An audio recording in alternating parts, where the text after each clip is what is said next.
All right, good evening, everybody. It's your boy Akeem from Pro Football Exclusive, here to continue on with my blogs for the previews headed towards the 2014 college football season. For today's blog, I'm here to talk about the Pac-12 conference. Now, I believe that this is going to be an extremely competitive year in this conference in both divisions. I think this is going to be an outstanding season. Now, let's talk about a couple of headline news. Now, we have two coaching changes within the Pac-12 conference. We have a new head coach and a coaching change within the Pac-12 conference. Now, we have a new head coach at Washington, Chris Petersen from Boise State. He had a successful career as the Broncos head coach, but now he shifted gears and headed towards the Pac-12 conference, and he has a lot of work cut out for him. But I still think he had a decent offseason in the recruiting process, particularly in the state of Washington, picking up some great players within the state and keeping their players home within the state. Now, for USC, we have a new head coach, former Washington head coach, Steve Sarkisian. Now, I wish both these two coaches, head coaches,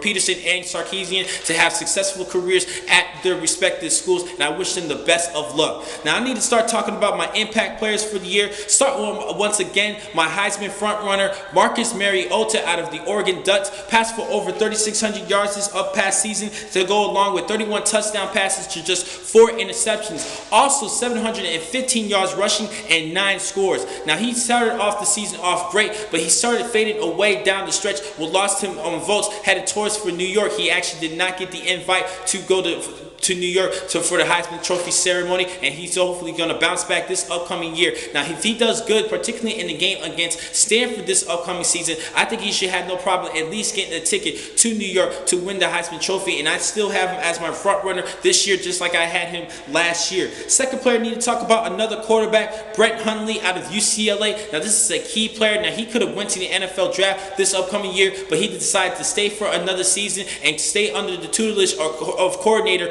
Noel Mouzon, and I think this was a great decision. Passed for over 3,000 yards this past year, 24 touchdowns and 9 interceptions, and he too rushed for over 700 yards and 11 scores. Now, he's a big guy, decent arm, still needs to work on some mechanics, and I think that was a great idea to stay as a Bruner for another season. Third quarterback I need to talk about, Taylor Kelly out of the Arizona State Sun Devils. Now, this is a great quarterback and a little bit underrated, still under the radar in my opinion. I think he had a great 2013 campaign where he passed for over 3,600 yards, 28 touchdowns to 13 interceptions. Now, he does need to lower the interception mark, but I still think he's a great quarterback, and he rushed for over 600 yards, 608 yards to be exact, and some scores. I think he's a great all-around quarterback. Now, he does need to lower the interception ratio, and he needs to play better in the big games and win the big games, hopefully make it back to the Pac-12 championship this upcoming year. Now, I have another quarterback I need to talk about, Sean Mannion out of Oregon State. Now, he passed for over 4,600 yards, 37 touchdowns, and 15 interceptions. A great year. He needs to, just like Taylor Kelly, needs to lower that interception mark. I think he still is a great quarterback who could pull up some couple of upsets this upcoming year. Now, last season, the Oregon State Beavers, they were actually 7-6 overall. Hopefully, they can pull some upsets, possibly make it to a Pac-12 championship, but they have a lot of hard teams in that North Division with Oregon as well as Stanford, who's still rebuilding on that defense. Sticking with only one skill player I need to talk about, Ty Montgomery out of the Stanford Cardinal. Now, he had 958 yards receiving last season and 10 touchdowns. Now, this particular player is a weapon on offense and a return ace as a return specialist, and that's why I have him as an impact player headed towards the 2014 year. He's a great player, an All-American candidate, in my opinion, right away.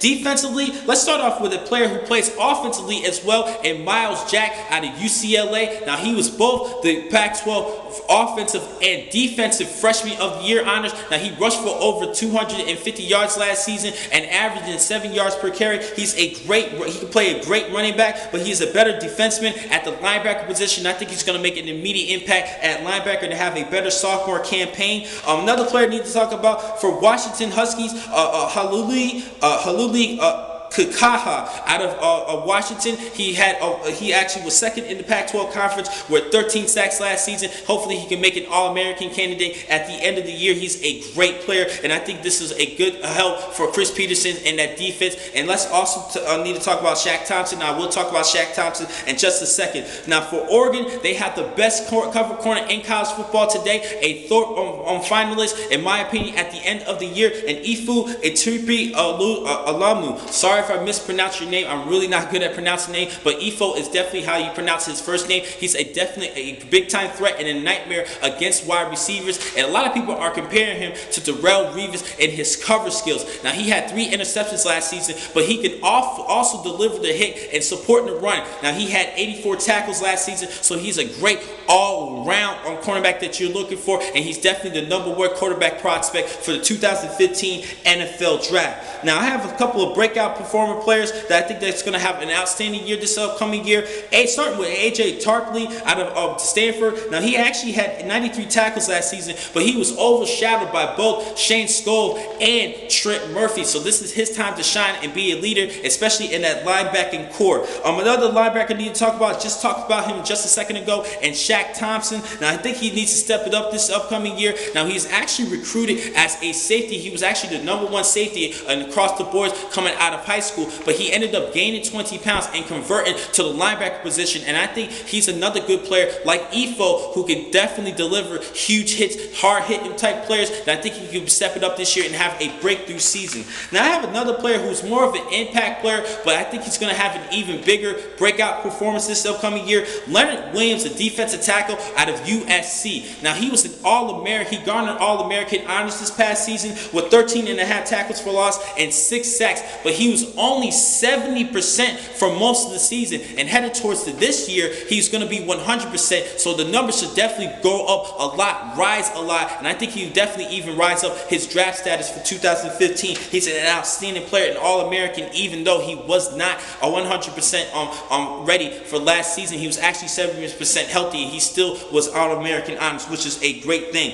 Going to the offensive side, sticking with USC, Nelson Aguilar, the wide receiver. Now, he actually had just under 1,000 yards last season, and then he actually covered a lot for Marquise Lee, who was actually injured for a good parts of the season. And Nelson definitely stepped it up, and I think he could be due for over 1,100 yards this upcoming year for the Trojans.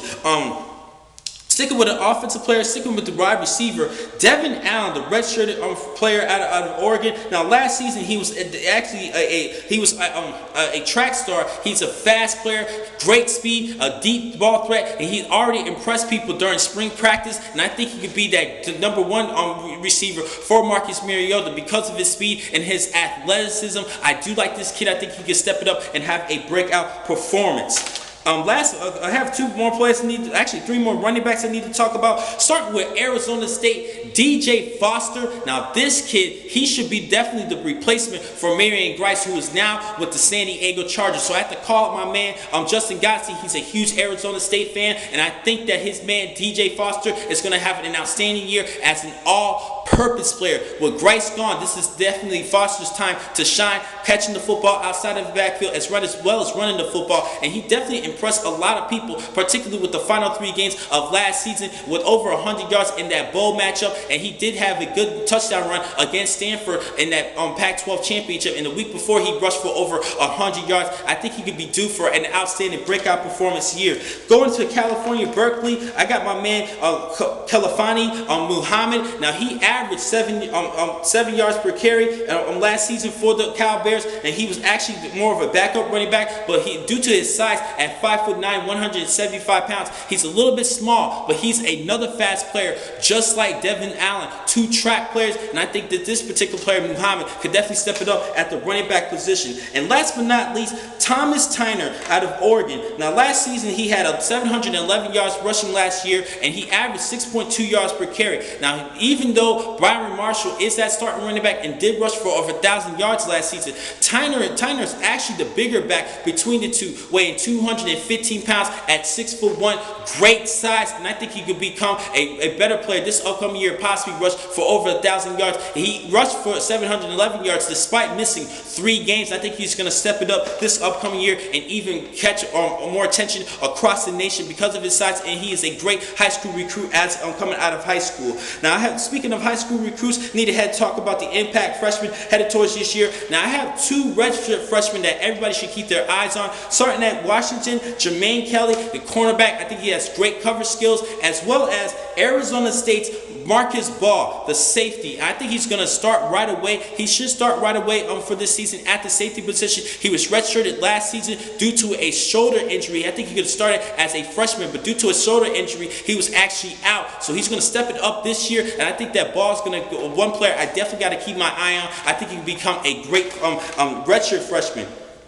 Now, the 4 remaining players, I have some true freshmen for you guys. 2 USC recruits coming out of the state of California. Their biggest recruit, Adoree Jackson, the number 3 cornerback, and a 5-star player recruit coming out of the state of California, joining the Trojans. I think he could be a star at cornerback and start right away. At wide receiver, John Juju Smith. Now, he's a great athlete, and he should play at the receiver position. He actually weighs 206 pounds at 6'1", a great size that you're looking for. And I think he could definitely be that replacement for Marquise Lee and work along with Nelson Aguilar.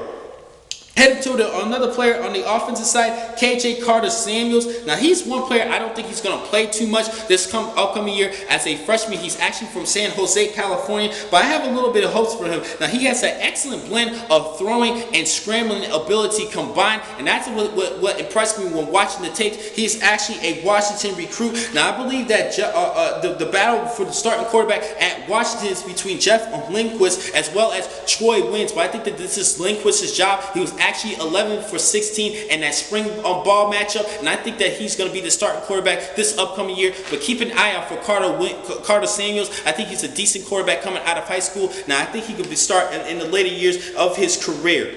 Now, I have some key games that you guys need to look at. I think I have a good handful for you guys. Starting for September 6th, USC is going to be playing at Stanford. I think this is going to be a great matchup. September 25th, UCLA is going to be playing at ASU, Arizona State. Now, this can be the implications of the winner of the South Division of the Pac-12 Conference. September 27th, I believe that USC is going to be hosting Oregon State. That's going to be a great game. Stanford is going to be playing at Washington on that same day. October 4th, ASU is going to be playing at USC, Arizona State against USC, another Pac-12 South Division game that you guys need to keep an eye on. October 11th, Oregon's going to be playing at UCLA. That's going to be a great northern matchup. October 25th, Oregon State is going to be playing at Stanford. That's going to be a key game to watch, an upset alert for that matchup. November 1st, Stanford's going to be playing at Oregon. Now, this is going to hopefully be the revenge game for the Oregon Ducks and Mark Helfrich and company. I think that this is a chance for Oregon to go undefeated and finally get over the hump and beating Stanford. And Stanford has been owning them for the past upcoming seasons. November 22nd, USC is going to be playing at UCLA, as well as Cal hosting Stanford. That's a couple of great rivalry matchups. November 28th, Stanford is going to be playing at UCLA, as well as Arizona is going to be hosting Arizona State. Another couple of rivalry matchups. November 29th, last but not least, Oregon's going to be at Oregon State. This is going to be an outstanding year. The Civil War matchup, I think that's going to be a key North Division game that you guys need to watch, especially at the end of the season, and a great rivalry matchup. Now, I have a couple of end of the season awards for you guys. Starting for Coach of the Year, I'm going to go with Mark Helfrich out of Oregon. I think this is going to be finally the year where Oregon has a chance of going undefeated, at most one loss, but at least if they win the Stanford game, I believe that Marcus Mariota will get a trip to New York, and Helfrich will get that Coach of the Year honors at the end of the year. Offensive Rookie of the Year, I'm going to go with Budda Baker. Offensive Freshman of the Year, actually, pardon me, Budda Baker out of Washington. He's the receiver. Hopefully, he's going to replace Kevin Smith, who is actually one of the leaders at the receiver position. He is now a Seattle Seahawk. So I think that Baker's going to step it up for Chris Peterson. And Chris Peterson was was the guy who actually made Budda Baker change his mind. He was actually decommitted from Oregon as well as Stanford, and then decided to go to Washington and stay in state. That was a great job for Chris Peterson, and hopefully he can replace Kevin Smith. Defensive Freshman of the Year, I'm going to go with Adoree Jackson out of USC. He's a great cover corner. He should start right away as a true freshman. Offensive Player of the Year, Marcus Mariota out of Oregon. I think because of his numbers, he's a great quarterback. He just needs to get over that hump against Stanford. If he beats Stanford, he should get a trip to New York and win the Offensive Player of the Year award. Defensive Player of the Year award, Ifo Aprichi Olomu. Sorry I mispronounced your name, out of Oregon. I think he's going to shine this year, and wow, NFL scouts to possibly be a top 5 prospect for 2015. So I have to go with him for Defensive Player of the Year. Now, the winner of the Pac-12 Conference, I'm going to have to go with Oregon representing the North over UCLA representing the South. I think that could be a decent matchup. It's between UCLA and Arizona State for the South, and I believe it's going to be between Oregon State, Oregon, and Stanford for the North, and I think that Oregon's finally going to go over that hump and make it and win the Pac-12 championship, possibly go to a Rose Bowl. Well, hopefully they can get back to the national championship and have a representative from the Pac-12 conference. Now, the last time the Pac-12 representative won a national championship was back in 2004 with the USC Trojans. So hopefully Marcus Mariota, this is pretty much his final year, and then he will head off to the NFL. This is going to be his time to finally get over that hump, and that's going to be very key. So I'm going to have to go with Oregon over UCLA in the Pac-12 championship. Now, the next time I'm going to catch you guys is tomorrow. I'm going to continue things on with my previews with my SEC preview. Thank you for watching today's blog. From Pro Football Exclusive, I'm your man, Akeem McCall. Be easy.